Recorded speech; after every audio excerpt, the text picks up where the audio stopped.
prva smer je bila majčken sitna na začetku, no, ampak nič kaj pretiranga.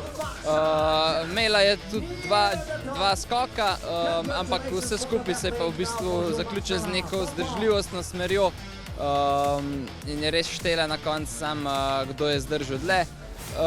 V drugi smeri je bil pa začetek veliko težji, pa se je pa tam nek na sredini se pa majčken bolj spremenila, tako da je bilo treba plezati, ni dopuščala kakšne pauze in je res taka malo bolj power endurance smer.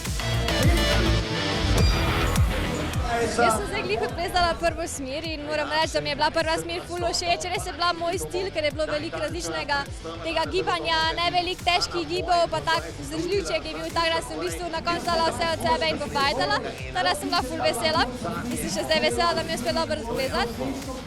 Res je fajn, ker slišiš spodaj otroke in navijače, kako se navijajo za tebe in ti dajo podporo, res pomaga. Zdaj je treba še drugo smer tako dobro odplezati, pa mislim, da dobro za polfinale.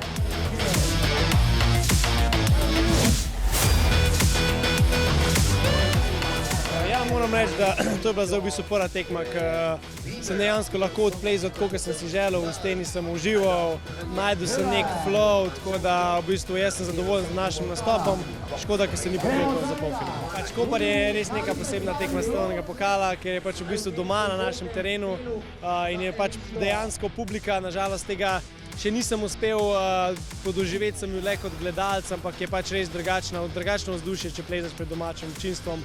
Ja, prva kljukica je narejena, mi sem v bistvu še kar zadovoljna z mojim nastopom. Mogoče eno smer lahko nekoliko bolj šla, ker se nisem najbolj lotila stvari. Imela sem nekaj problemov s kompletom, ampak ja, zdaj vem, na kam moram biti pozorna zvečer. Ja, ful je fajn, meni se zdi, da domače občinstvo vedno naredi boljše vzdušje.